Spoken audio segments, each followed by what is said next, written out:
Então, boa noite a todos, sejam bem-vindos. Porque tem vários assuntos aqui na minha pauta. Eu não sei se será possível abordar todos eles no espaço dessa aula. São vários tópicos assim isolados, mas pelos quais eu gostaria de chamar a sua atenção, porque são coisas importantes no método, uma concernente ao método filosófico, outro concernente à análise do atual estado de coisas na cultura do Ocidente, do Brasil em particular. Mas eu acho que o primeiro, diz respeito ao método, é mais importante, porque é de aplicação constante para todas as análises que vocês venham a fazer de qualquer coisa. É o seguinte: é um consenso universal que um dos itens mais importantes do método científico é a soberania dos fatos, o respeito aos fatos acima de qualquer teoria, suposição, hipótese, preferência, etc, etc. Então os fatos são, em ciência, são os juízes soberanos. Então importa muito saber o que é um fato. E lamentavelmente eu não abordei esse assunto até agora, eu simplesmente esqueci, mas já devia ter abordado isso há muito tempo. Então, a palavra fato vem do latim. Fatum quer dizer aquilo que foi feito, tá certo? Portanto, que já está feito e não pode mais ser desfeito de algum modo. Pode ser alterado em seguida, mas não pode ser desfeito. Então, é evidente que a palavra aí subentende imediatamente uma referência a espaço e tempo. Fato é algo que transcorre no tempo. Porém, no Tractatus Lógico-Filosóficos, Wittgenstein define fato como a alteração, a mudança de um estado de coisas. Mas a definição é evidentemente muito limitada. A alteração de um estado de coisas não poderia ser um fato se o próprio estado de coisas já não o fosse. Ou seja, se o estado de coisas já não é algo que vem se prolongando no tempo, vamos dizer, inalteradamente, por algum período determinado, um período considerável, então não se pode falar de alteração, tá certo? Não é possível um estado de coisas que apareça e já seja instantaneamente alterado. Então podemos definir o fato como um estado de coisas ou como a sua alteração. Não é isso? Então, você vê, por exemplo, o fato de que uma montanha está no mesmo lugar há milênios, ela é um fato em si mesmo, assim como seria um fato se ela fosse deslocada dali por um terremoto, por uma explosão atômica, ou por qualquer outro fator, por uma catástrofe de proporções cósmicas, etc, etc. Tanto a mudança quanto a ausência da mudança, a permanência, são fatos. É importantíssimo entender que tanto permanência quanto mudança se refere a tempo. Se nós saímos fora da escala de tempo, se pensamos em termos de eternidade, então tanto o conceito de permanência quanto o conceito de mudança cessam de fazer todo sentido. Isso é muito importante porque a imaginação popular, e às vezes até intelectos supostamente privilegiados, como o do professor físico David Bohm, confundem eternidade com permanência. Ele diz que muitos conceitos ocidentais foram feitos numa escala de eternidade, portanto de permanência, mas que na descrição do mundo real nós precisamos levar em conta a mudança. Esse é um raciocínio meio bergsoniano, e que, portanto, nós deveríamos usar, por exemplo, em vez do ser, deveríamos usar o gerúndio sendo e assim por diante. Tudo isso é um besterol fora do comum, né? Porque os conceitos dos entes, eles não são estáticos e nem dinâmicos, né? Um conceito se refere a uma essência abstrata que em si mesma nem permanece nem muda. Só aquilo que existe no tempo pode permanecer ou mudar. Então eu digo, por exemplo, o Himalaia está lá no mesmo lugar há milênios, tá certo?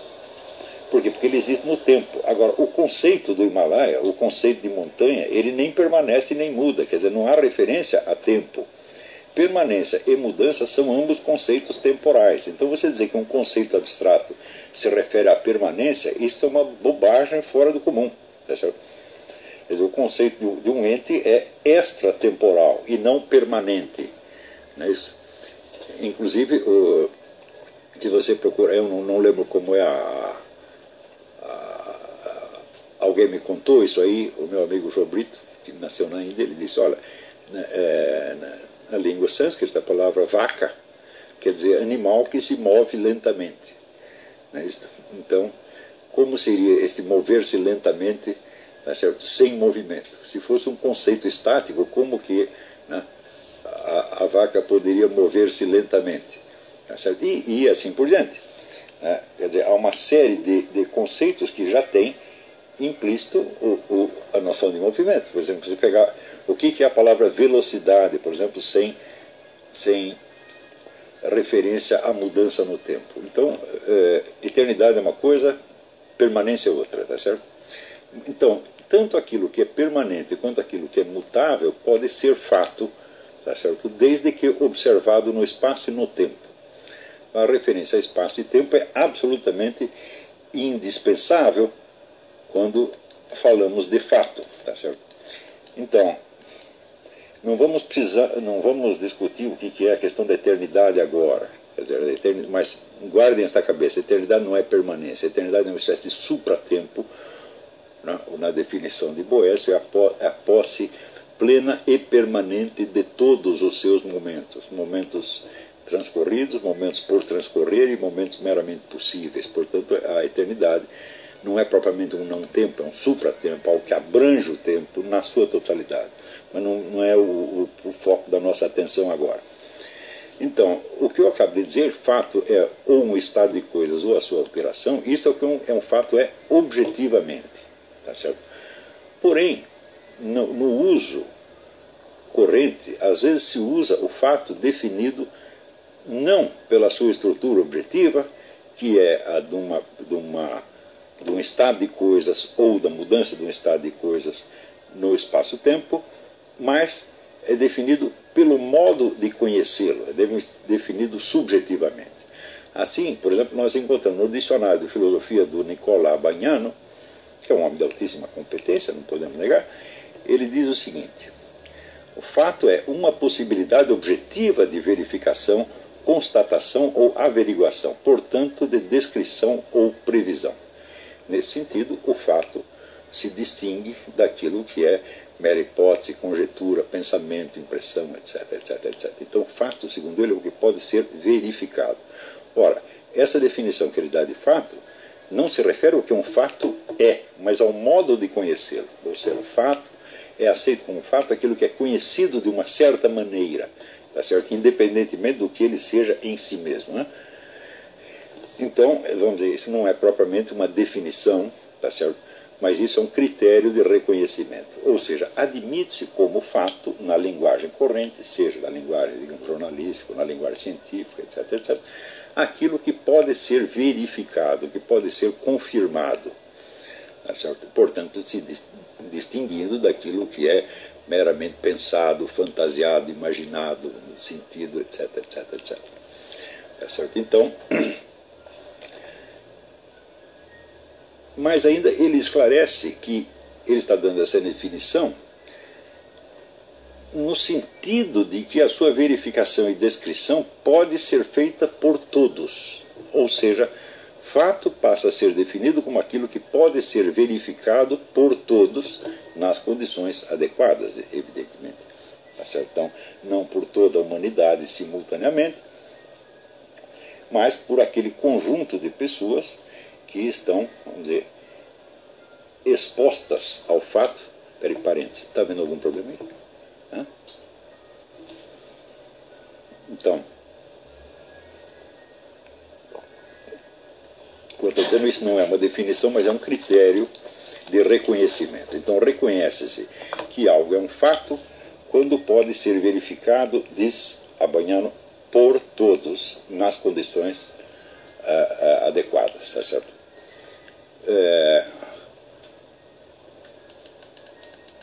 Vamos ver com ele. Portanto, o Bagnano está usando a palavra objetivo, quer dizer, o fato objetivo, mas não está descrevendo o fato pelas suas características objetivas.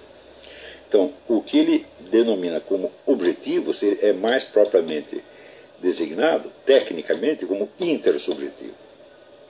Quer dizer, são várias subjetividades, vários observadores que confirmam uns aos outros, tá certo?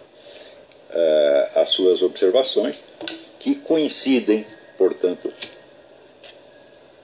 na descrição do fato, que justamente por essa coincidência dos vários testemunhos se distingue daquilo que é meramente subjetivo, tá certo? Ora, acontece que isso aí nos coloca um problema terrível. Se partirmos da definição objetiva de fato, que é a que eu dei no começo, quer dizer, fato é um estado de coisas, ou alteração de um estado de coisas no espaço e no tempo, então é evidente que tudo o que acontece, ou tudo que permanece como está, é fato. Então o universo inteiro se compõe de fatos. Então, desde logo, o universo e o que exista para além do universo, na eternidade, também se compõe de fatos, nesse sentido. Porém, o fato é que só uma fração ínfima desses fatos chega ao nosso conhecimento. Por exemplo, uma pessoa que você convive todos os dias, né, dentro do corpo dela estão sucedendo fatos de ordem fisiológica o tempo todo, e você não viu nenhum. Você não viu a respiração, você não viu a digestão, você não viu as batidas cardíacas, nada. Isso é uma pessoa que você conviveu a vida inteira, só se um dia for no médico dele mostrar lá um raio-x.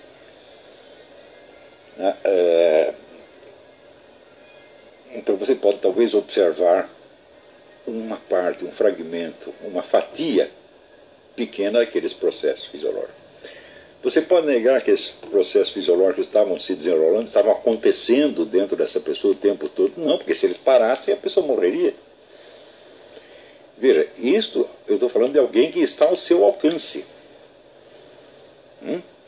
Então, imagine agora todos os objetos que tem na sua casa. Uma mesa, uma poltrona, certo? Um muro.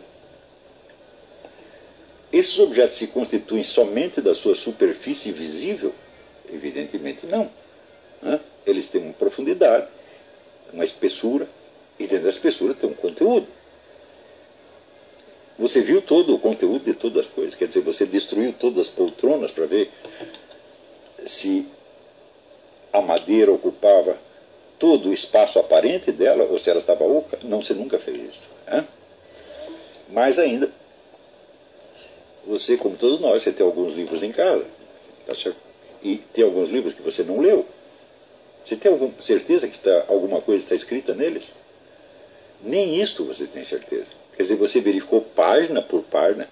Pega um livro que você comprou semana passada, que você não leu ainda, você acredita que ele está cheio de palavras, mas você não tem certeza.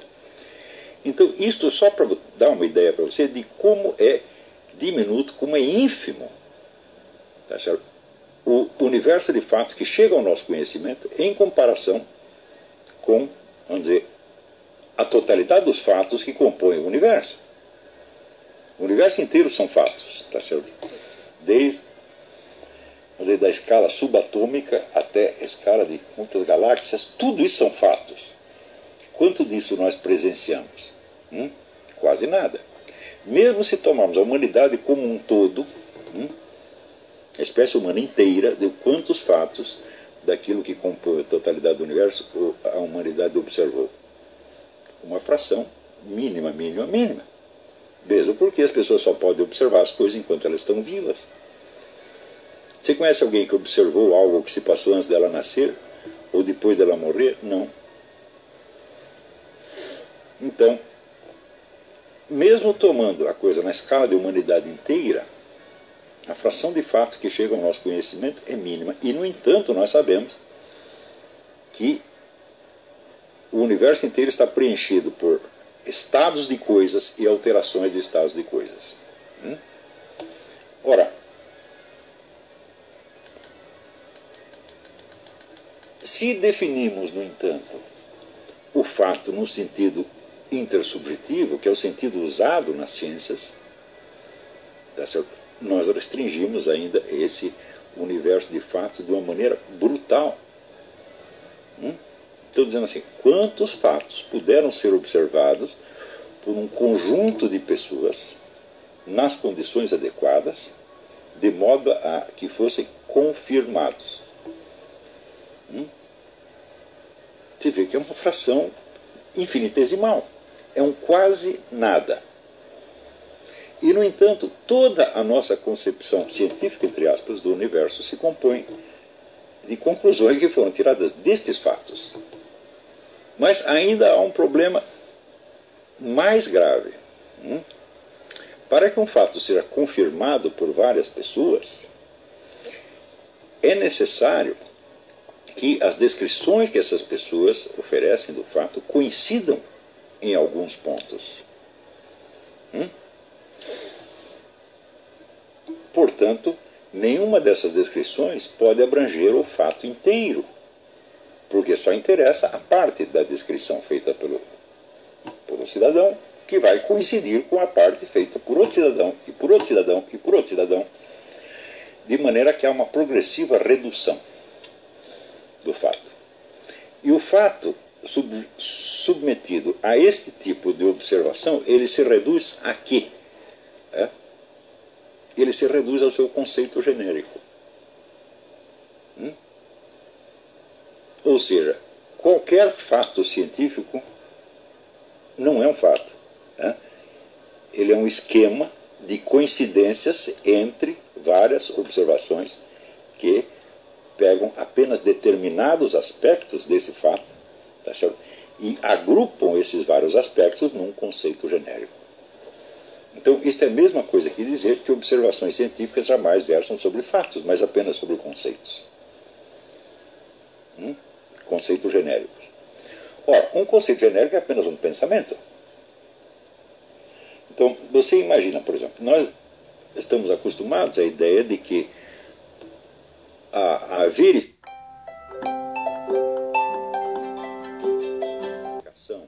por Alarme são 1h41 p.m.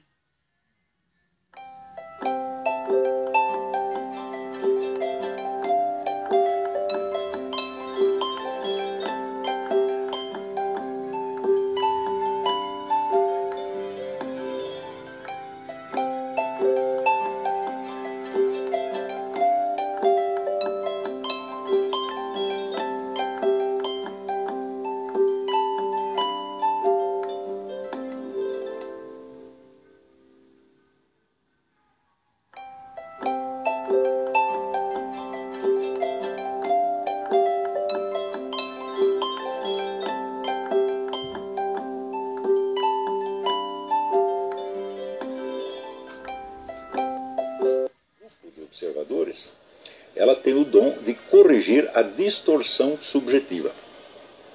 Não é assim? Agora imagina o seguinte. Imagina que você é testemunha de um crime. E você é a única testemunha. Quer dizer, você viu um sujeito matando o outro. Não havia mais ninguém ali. A arma do crime desapareceu. Não há impressões digitais, não há indícios circunstanciais, não há mais nada. Então, você está num caso onde você tem certeza absoluta. Dificilmente haveria uma certeza mais firme do que esta da observação direta e do testemunho direto. Mas esse testemunho só vale para você. Agora, e se houvesse várias testemunhas? Bom, muito bem, agora está melhor, porque a convergência das testemunhas confirma o fato. Tá certo? Porém, uma vez foi feito num congresso de psicologia o seguinte teste. Vocês estão lá reunidos num auditório, de repente entra um camarada dando tiro. São tiros de festim, evidentemente, ninguém sai ferido. Não é como aconteceu no Family Research Council, ou naquele colégio lá no cinema. E daí pede-se que aqueles 200 ou 300 psicólogos habilitados que estão ali descrevam o fato.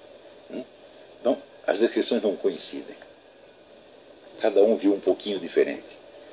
Isso quer dizer que a zona de concordância, tá certo, é, vamos dizer, uma pequena faixa de interseção, a zona de interseção entre depoimentos discordantes. Esta zona de interseção foi o que aconteceu? Evidentemente não.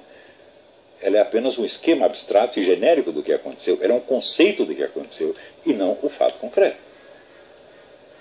Não é isso? Isso quer dizer que a observação científica, primeiro, reduz o universo de fatos acessíveis ao ser humano, que por si já é ínfimo, a uma fração ínfima do ínfimo. Segundo, reduz esses fatos, tá certo, à sua esquemática genérica e, portanto, a conceitos, onde eles deixam de ser fatos. Eles não são mais a alteração material efetiva de um estado de coisas, mas apenas a interseção entre várias observações. Então, nós temos dois conceitos de fato. Nós temos o conceito objetivo de fato e nós temos o conceito intersubjetivo, ou científico de fato. E esses dois conceitos se contradizem um ao outro. Objetivamente considerado, o fato é um estado de coisas ou a sua alteração. Tá certo? E, portanto, nós entendemos o campo inteiro daquilo que nós chamamos de realidade ou do universo, ou como seja, ou como queiram chamar, se constitui de fatos. Tá certo? Onde não há fatos, não há absolutamente nada. Mas pode haver um conteúdo mental, um conceito, uma hipótese, etc, etc. O qual, considerado do ponto de vista psicológico, será também um fato. Quer dizer, se eu pensei tal e tal coisa, isso é um fato psicologicamente. Mas, logicamente, aquilo não é um fato. Então, isso quer dizer que entre o fato como tal, o fato considerado ontologicamente, e o fato científico, ou seja, o fato tal como descrito na metodologia, você tem um abismo de diferença. Isso quer dizer que o conjunto das ciências se constitui de conclusões tiradas de observações convergentes sobre um conceito. Ora, este problema já tinha aparecido na antiguidade.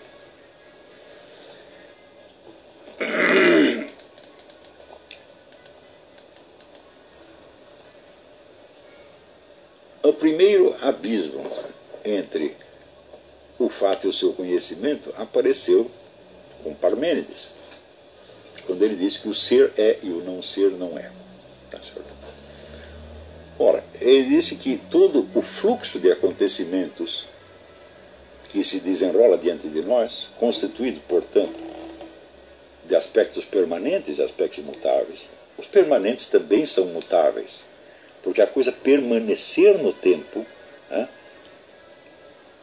é um processo também, é uma mudança também. Veja, a resistência à mudança é uma mudança. Não é isso? Então, nós podemos dizer que tudo o que acontece à nossa volta se constitui de mudança, apenas com diferenças de ritmo. Há mudanças mais lentas e outras mais rápidas. Então, quando você anda, você vai para frente, o chão fica no lugar. Mas isso não quer dizer que ele não sofre mudança alguma. Existe algum atrito entre o seu sapato e o chão, e aí o chão já mudou um pouquinho. Tá certo? Quando você foi para frente e ele ficou para trás, ele já está alterado em relação a você. Tá certo? Então, diz Parmênides, tudo que se passa dentro de nós é impermanente, tá certo? E, portanto, não tem, vamos dizer, uma substância firme, permanente, confiável. Então, só pode ser confiável do ponto de vista cognitivo aquilo que é eterno e imutável. Mas aí nós temos um problema. Aquilo que é eterno e imutável não aparece em parte alguma, não é visível, não é acessível e não é cognoscível. É, de certo modo, é pensável, mas não cognoscível. Então, o real não é verdadeiro e o verdadeiro não é real. Parmênides... Espera aí, agora foi interrompido com um anúncio aqui. Apareceu um anúncio aí. Eu não sei se a nossa transmissão para durante esses anúncios ou não. Ela não para? Ah, bom. Para o seu computador, a sua recepção. Sim, mas as pessoas que estão ouvindo, eles continuam ouvindo a exposição ou para ver o anúncio? Quando eles recebem anúncios, para eles. Mas como alguns estão usando aquele programa que bloqueia anúncios, daí não para. Então, Parmênides tinha deixado as coisas nesse ponto, tá certo? Então, dizendo o seguinte: tudo que chega aos nossos sentidos é apenas uma impressão, tá certo? Portanto, isso não pode ser a verdadeira realidade. A verdadeira realidade é só aquilo que é eterno e imutável, tá certo? Mas o imutável não está ao nosso alcance. Então, aquilo que chega pelos sentidos, vamos dizer, é real, mas não é verdadeiro. E aquilo que nos chega pela razão é verdadeiro, mas não é real. Então, é evidente que ele não resolveu nenhum problema, mas ele criou um com isso. Né? Esse problema foi resolvido em seguida pelo sofista Protágoras da seguinte maneira. Ele diz: quando eu vejo uma coisa de determinada maneira, aquilo é verdadeiro para mim, e quando você vê da sua maneira, aquilo é verdadeiro para você. Tá certo? Portanto, toda a verdade que chega até nós são impressões. Então, portanto, este abismo que você está vendo entre o real e o verdadeiro não existe. O real coincide com o verdadeiro e o real consiste apenas de impressões sensíveis. Né? Então, se essas impressões sensíveis são diferentes para cada um, isso significa que a verdade é diferente para cada um e não há nada que nós possamos fazer para resolver esse problema.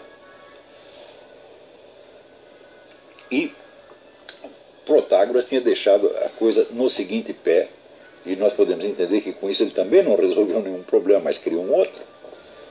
Quando aí entra Sócrates na jogada e diz o seguinte: ele diz: o que você está chamando de impressão, tá certo? Dizendo que só existe verdade nas impressões e, portanto, nos sentidos. Isso é um negócio equivocado, porque não há nenhuma impressão dos sentidos na qual não entre um elemento de elaboração racional. Por exemplo, se eu digo que uma coisa é quadrada, é porque eu comparo com a redonda e sei a diferença. É isso? Então, quando tudo o que eu sei a respeito de qualquer objeto que eu olho, por exemplo, se eu olho, né,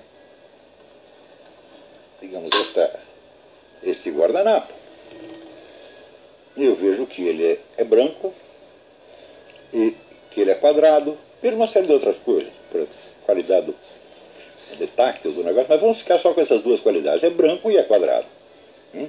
Ora, branco e quadrado não são impressões sensíveis, são conceitos classificatórios.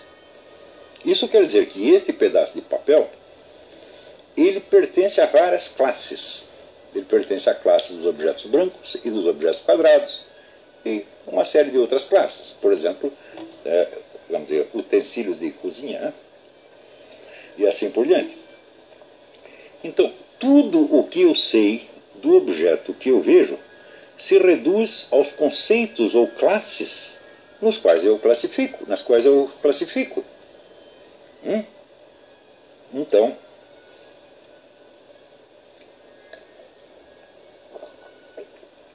note bem que essa observação é de uma profundidade terrível. Isso quer dizer, observar é classificar. Tudo o que você afirma de um objeto, ou seja, todo predicado que você atribui a ele, é um conceito de classe no qual você o classifica. Então, se eu digo, por exemplo, isto é um elefante, eu o classifiquei dentro da ordem dos animais. Eu digo, ele é grande. Então, eu o classifiquei dentro da ordem do tamanho. Eu digo, ele é feroz, ou ele é manso, ou qualquer coisa. Tá certo? Tudo o que eu sei do objeto consiste nos predicados que eu lhe atribuo. E esses predicados não são coisas, são classes ou conceitos gerais.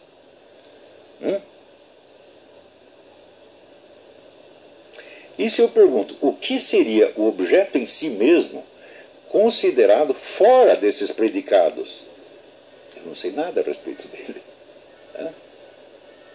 Por exemplo, se eu olho isso aqui e não sei que ele é branco, que ele é quadrado, que ele é um guardanapo e assim por diante, então eu não sei nada dele. Dito de outro modo, tudo o que eu sei dos objetos, aparentemente pelos sentidos, na verdade vem da minha razão.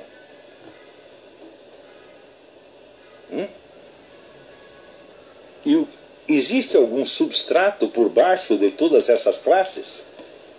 Aparentemente não. Então, um objeto dos sentidos não é nada mais do que um cruzamento, tá certo, de vários conceitos ou classes aos quais aquele objeto pertence. Daí é que vem a conclusão de Platão de que a realidade não está nos objetos dos sentidos,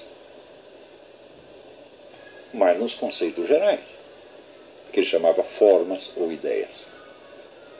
A realidade de um objeto consiste em pertencer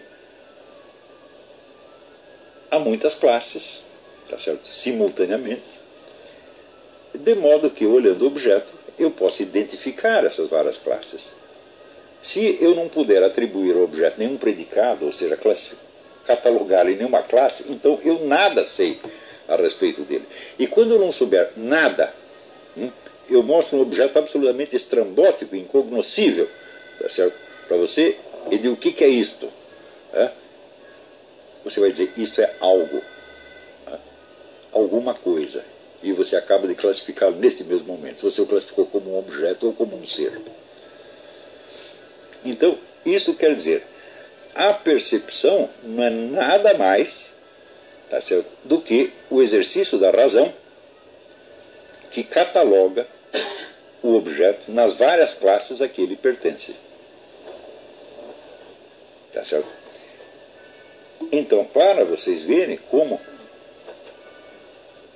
mais tarde, quando aparecer a escola nominalista, ele disse, não, nós só conhecemos os objetos individuais.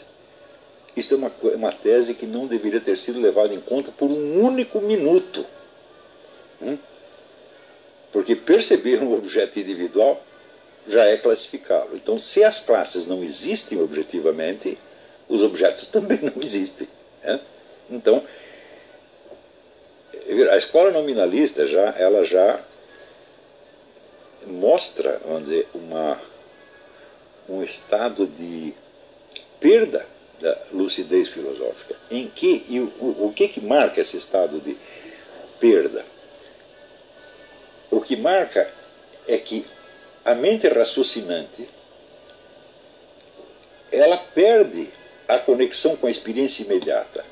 Porque, note bem, tanto Parmênides, quanto Protágoras, quanto Sócrates, eles estavam raciocinando a partir da experiência real. Eles estavam descrevendo a experiência tal como ela lhes aparecia. Chegando, claro, a conclusões que são antagônicas. Agora, quando o indivíduo diz só o que nós conhecemos são objetos singulares, e as classes só existem na nossa mente, ele está dizendo uma impossibilidade. Impossibilidade não lógica, impossibilidade material. Por quê? Suponhamos o seguinte, que o objeto que eu estou descrevendo, aqui nós temos dois objetos que não estão no mesmo lugar do espaço, tá certo?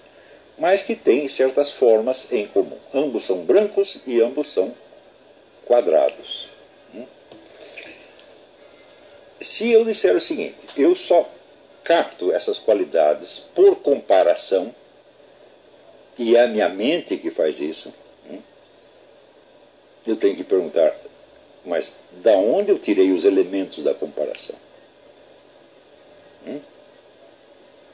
Se fui eu que os inventei livremente, se saíram exclusivamente da minha razão, então não há motivo para eu aplicar a esse objeto e a este objeto a classe quadrado, por exemplo. Eu poderia aplicar uma outra classe qualquer. Eu poderia dizer sonoro, por exemplo, embora eles não façam som algum. Ora, eu não estou livre para atribuir a esses objetos quaisquer classes ou quaisquer predicados que eu queira. Então, a possibilidade de compará-los resulta do fato de que as classes nas quais eu estou catalogando estão presentes neles. Senão, eu poderia aplicar quaisquer classes. Eu poderia dizer, por exemplo, que um elefante é rico. Ou que um elefante é esquerdista. Não é isso? Ou que o elefante é vereador em São Tomé das Letras. Não poderia? Ou que o elefante sou eu. Ou seja, a atividade classificatória não pode vir só da nossa mente. Isso é impossível. É só você tentar. Eu vejo algum sinal de patologia filosófica quando o indivíduo me propõe uma tese baseada numa experiência que eu não posso fazer. Como, por exemplo, o famoso cogito cartesiano. Nós examinamos isso e vimos que aquela experiência, tal como Descartes descreve, é impossível. Então, isso quer dizer, ele não fez a experiência, ele está apenas raciocinando. A partir de hipóteses. Não do exame real dos objetos dos quais ele supostamente está falando. No caso, ele está falando dele mesmo. Eu digo, mas ele se examinou muito mal. E quando aparece a escola nominalista, a mesma coisa. A mesma objeção, de algum modo, se poderia fazer a Protágoras, como de fato Sócrates fez. Sócrates mostrou para ele, não existe a percepção pura sem a intervenção da razão. Como é que Sócrates sabe disso? Sócrates tentou e viu que não dá para fazer. Não é isso? Então nós vemos que a experiência na qual Protágoras se baseou, ela não é irreal, mas ela é incompleta. Mas que a experiência proposta pela escola nominalista, ela é impossível. Por que sabemos disso? Porque antes da escola nominalista já tinha havido Protágoras e Sócrates e o confronto entre os dois. Então isso quer dizer que Sócrates tinha levado essa questão até um patamar, vamos dizer, de complexidade e de exigência maior.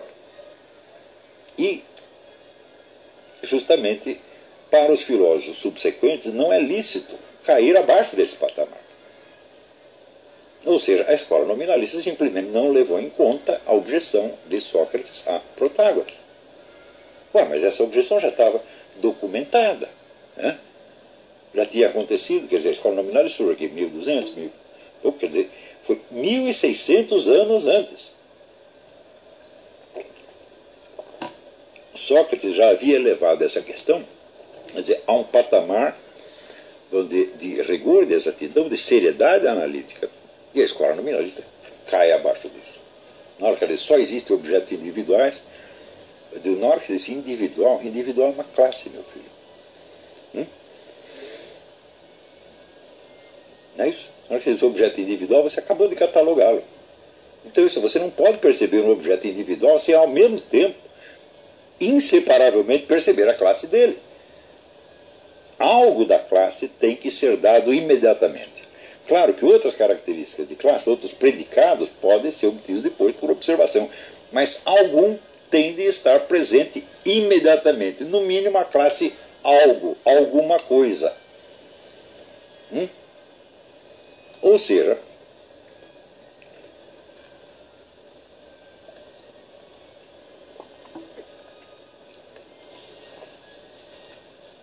a percepção do objeto puramente individual, separado das suas classes, é impossível.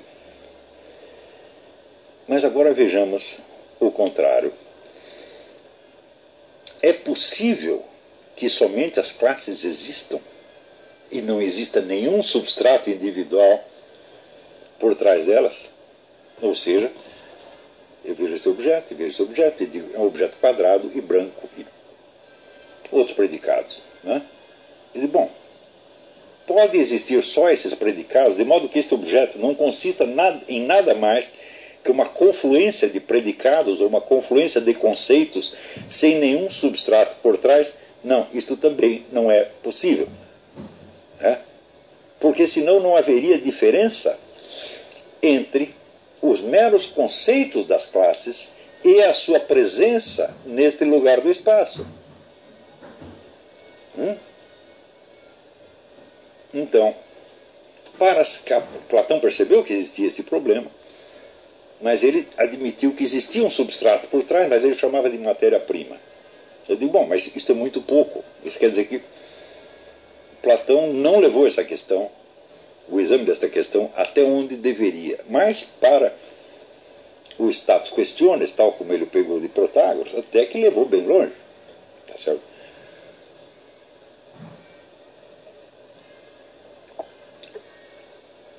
Mas em todo este caso, a dificuldade e vamos dizer, a finura do método filosófico consiste em você manter na sua análise aquela mesma união profunda de individualidade e classe que existe em cada objeto do mundo.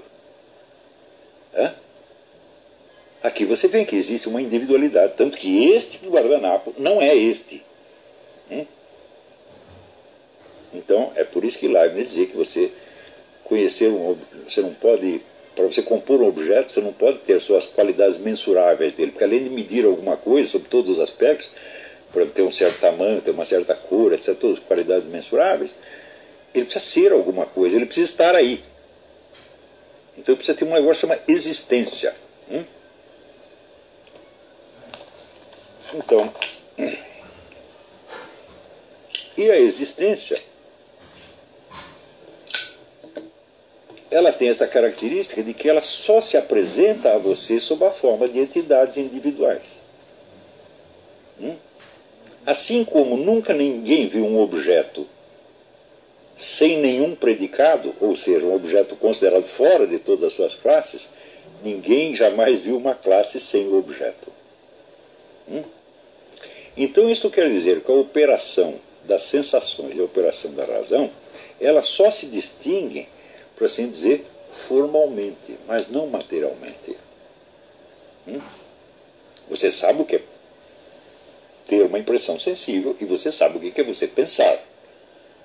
Então, formalmente são coisas distintas, mas elas são separadas, elas não são separáveis. E justamente a inseparabilidade delas é que é, vamos dizer, o ponto mais sensível do método filosófico. Ou seja, raciocinar em estreita proximidade com os objetos reais da experiência.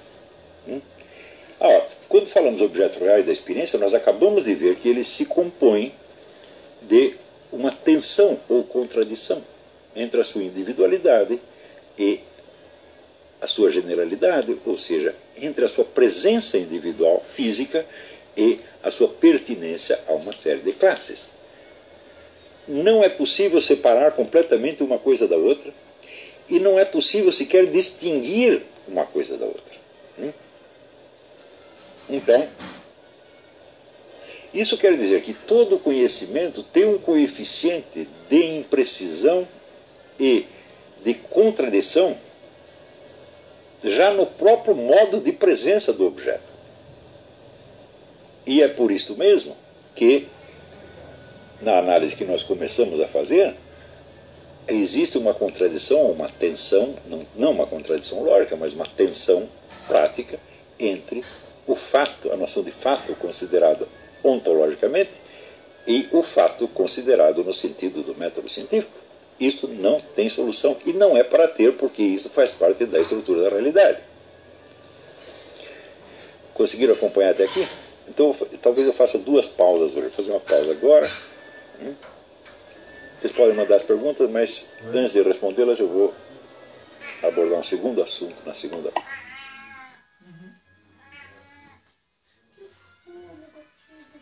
Então, vamos continuar. Aqui nesta segunda parte, eu queria abordar um tema da sociedade contemporânea, mas eu vou ter que me basear num artigo que eu acabo de enviar para o Diário do Comércio, que talvez eu venha a ler e comentar também no programa Throat Speak, mas que ao qual durante o programa não será possível analisar a coisa com a extensão e a profundidade que eu pretendo fazer aqui. Então aí vamos ter dois níveis da mesma coisa, um para você vocês outros, para o público em geral. O artigo chama-se Já Notaram? Eu vou ler aqui para vocês depois comentar. Vocês já notaram que de uns anos para cá, a simples opinião contrária ao casamento gay ou à legalização do aborto passou a ser condenada sob o rótulo de extremismo, como se casamentos homossexuais ou abortos por encomenda não fossem novidades chocantes, revolucionárias, e sim práticas consensuais milenares, firmemente ancoradas na história, na natureza humana e no senso comum, às quais realmente só um louco extremista poderia se opor? Já notaram que o exibicionismo sexual em praça pública, as ofensas brutais à fé religiosa, a invasão assintosa dos templos, passaram a ser aceitos como meios normais de protesto democrático por aquela mesma mídia e por aquelas mesmas autoridades constituídas, que diante da mais pacífica e serena citação da Bíblia, logo alertam contra o abuso fundamentalista da liberdade de opinião? Já notaram que o simples ato de rezar em público é tido como manifestação de intolerância e que, inversamente, a proibição de rezar é celebrada como expressão puríssima da liberdade religiosa? A Folha de São Paulo fez isso outro dia. Já notaram que, após terem dado ao termo fundamentalista uma acepção sinistra por sua associação com o terrorismo islâmico, os meios de comunicação mais respeitáveis e elegantes passaram a usá-lo contra pastores e crentes católicos e evangélicos, como se os cristãos fossem os autores e não as vítimas inermes da violência terrorista no mundo? O que certamente não notaram é que a transição fácil dos epítetos de extremista e fundamentalista para o de terrorista já ultrapassou até mesmo a fase das mutações semânticas para se tornar um instrumento real, prático, de intimidação estatal. Não o notaram porque nunca foi noticiado no Brasil que, nos Estados Unidos, qualquer cristão que se oponha ao aborto ou contribua para campanhas de defesa de seus correligionários perseguidos é tido pelo Homeland Security, ao menos em teoria, como alvo preferencial para averiguações de terrorismo. Embora o número de atos terroristas cometidos até agora por esse tipo de pessoa seja rigorosamente zero. Em contrapartida, qualquer sugestão de que as investigações deveriam tomar como foco principal os muçulmanos ou os esquerdistas, autores da maioria absoluta dos atentados no território americano, é condenada pelo governo e pela mídia como hate speech. Nenhum membro do Family Research Council tinha jamais atirado em ninguém, nem esmurrado, nem sequer xingado quem quer que fosse, quando a ONG esquerdista South Poverty Law Center colocou aquela organização conservadora na sua hate list, lista de organizações que pregam ódio. Quando um militante gaysista entrou lá gritando slogans anticristãos e dando tiro em todo mundo, nenhum só órgão de mídia chamou isso de crime de ódio. Em todos esses casos, e numa infinidade de outros, a estratégia é sempre a mesma. Quebrar as cadeias normais de associação de ideias, inverter o senso das proporções, forçar a população a negar aquilo que seus olhos veem e a enxergar, em vez disso, aquilo que a elite iluminada manda enxergar. Não se trata de persuasão. As crenças assim propagadas permanecem superficiais, saindo da boca para fora, enquanto as impressões que as negam continuam entrando pelos olhos e ouvidos. O que se busca é o contrário da persuasão genuína. É instilar no público um estado de insegurança histérica, em que a contradição entre o que se percebe e o que se fala só pode ser aplacada mediante o expediente de falar cada vez mais alto, de gritar aquilo que, no fundo, não se crê nem se pode crer. É um efeito calculado, uma obra de tecnologia psicológica. Algum militante gaysista pode sinceramente crer que num país com 50 mil homicídios por ano, 100 e poucos assassinatos de homossexuais provam a existência de uma epidemia de ódio anti-gay? É claro que não. Justamente porque não pode crê-lo, tem de gritá-lo. Gritá-lo para não se dar conta da farsa existencial em que apostou sua vida e da qual depende para conservar seus amigos, seu bem protegido lugar na militância, sua falsa identidade de perseguido e discriminado numa sociedade que não ousa dizer contra ele uma só palavra. O militante ideal desses movimentos não é o crente sincero, mas o fingidor histérico. O primeiro consente em mentir em favor de suas crenças, mas conserva alguma capacidade de julgamento objetivo e pode, em situações de crise, transformar-se num perigoso dissidente interno. Está aí a Marina Silva, que não nos deixa mentir.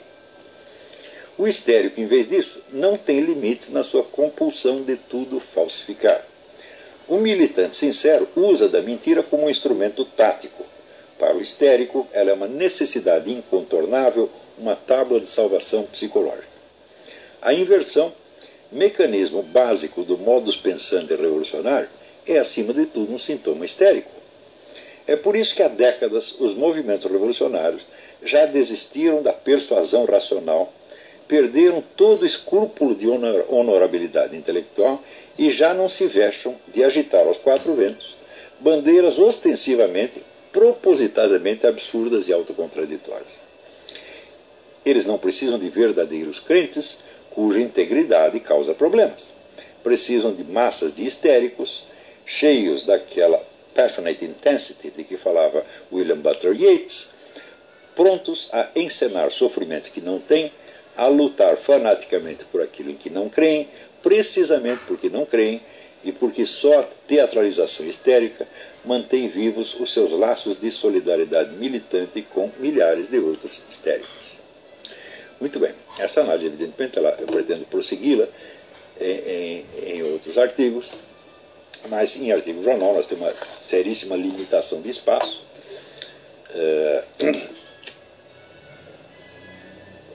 E não é possível sequer assegurar a continuidade dos artigos, porque quem decide a ordem em que eles saem é o jornal e não eu, que eu mando 3 ou 4 artigos, eles publicam quando quiser, né? Então, o importante aqui é o seguinte: essa coisa de você quebrar as associações de ideias, de você forçar as pessoas a dizerem não o que elas estão vendo, mas o que a elite mandou dizer, isto é uniforme em todas as campanhas promovidas para grandes mudanças sociais desde a década de 60. Essas campanhas são sempre uniformes, são sempre globais, elas aparecem simultaneamente em 20 ou 30 países, o que significa que existe, vamos dizer, um financiamento global por trás de tudo, e existe, claro, um planejamento global, vamos dizer, a receita vem pronta,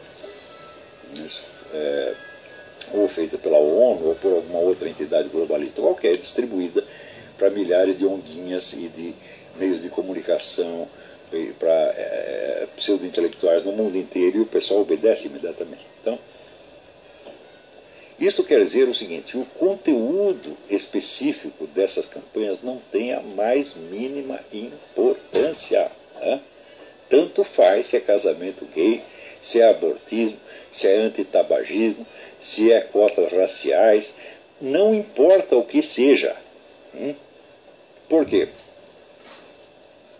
A discussão do conteúdo dessas reivindicações pressupõe, vamos dizer, uma situação normal do senso comum, que é justamente o que está sendo destruído através dessas campanhas. Então, mesmo que os objetivos proclamados não sejam atingidos, o efeito psicológico é sempre atingido. Porque mesmo as pessoas, vamos dizer, que são contra esses objetivos, elas começam a raciocinar assim também. Porque é só o que tem. Ou seja, a condição para uma discussão séria e objetiva da coisa já é negada na base, na própria formulação inicial da proposta. Ou seja, discutir a proposta, qualquer que seja ela, é sempre bobagem. É sempre perda de tempo, porque você vai apelar a padrões de racionalidade e a padrões de senso comum que já estão corroídos desde o início. A prova disso é o seguinte: recentemente, quando o senhor Vladimir Putin proibiu o casamento gay por 100 anos na Rússia, o pessoal evangélico, conservador, tudo, olha que coisa maravilhosa, os russos é que vão nos salvar, etc, etc, etc. Ou seja, o Vladimir Putin joga uma migalha para eles e eles se põem de joelhos perante o Vladimir Putin. Então, ninguém lembrou do seguinte: esse pessoal gay sempre foi abominado pelos comunistas. Eles sempre foram perseguidos. E ainda hoje são, em Cuba, por exemplo. Em Cuba, né, o sujeito sai dando por aí, pega AIDS, ele é trancado. Ele sai, é expelido da sociedade e posto para morrer num lugar junto com outros aidéticos. Sempre o tratamento foi esse, ou seja, não há novidade alguma. O movimento gaysista na Rússia é zero, é uma coisa absolutamente insignificante. E o poder que o Estado tem sobre essa gente é avassalador, sempre foi. E não há novidade alguma em perseguir gays na Rússia. Quer dizer, quanto custou isso a Vladimir Putin? Nada. O que isso lhe rendeu? O apoio maciço da população. E o apoio da própria Igreja Ortodoxa Russa, que lá é inteirinha um órgão da KGB, sempre foi. Então, eu olho essa população conservadora, cristã, etc., etc., eu digo, o nível de compreensão deles, que eles têm da situação real, já baixou tanto quanto a dos militantes histéricos. Eles também não estão entendendo nada. E não é difícil entender por quê? Porque essas coisas se repetem, vamos dizer, há meio século. Essas campanhas são uniformes. E elas visam mais a criar esta nova situação, vamos dizer, de um senso comum histérico, ou seja, a destruição do senso comum normal e a sua substituição por um senso comum histérico feito de fingimento. Tá certo?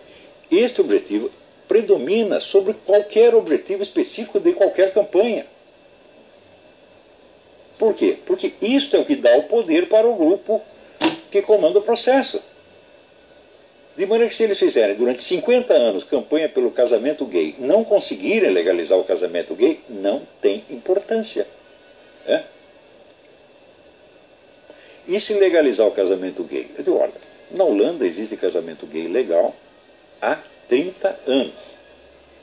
Quantas pessoas, não é quantos casais, quantas pessoas casaram? 1000 em 30 anos. Quer dizer, vocês acreditam seriamente que algum líder gaysista quer casamento gay? Você acredita que o Luiz Motta, que precisou de 500 homens, ele quer casar com um deles e abdicar dos outros 499? Vocês vão ali na Rua Vieira de Carvalho, em São Paulo, tem o Cine Gay ali, onde a fila dá a volta no quarteirão, só homem, homem, homem. Eles estão procurando casamento. Você já viu alguém procurar casamento, né, no clube de troca de casais? Procurar casamento num puteiro? Procurar casamento numa suruba? Não, isso não existe. Ora, por exemplo, se você quer o casamento, os escravos romanos, por exemplo, eram proibidos de casar. Como é que eles fizeram para obter o direito de casar? Eles fizeram uma passeata gay, né? Seria, vamos dizer, uma passeata hétero. Um monte de homem pelado, um monte de mulher pelada, e assim eles convenceram o governo romano a lhes dar o direito de casar. Foi assim? Seria possível uma coisa dessa? É só você olhar a passeata gay e você vê a reivindicação de casamento gay não é objetivo.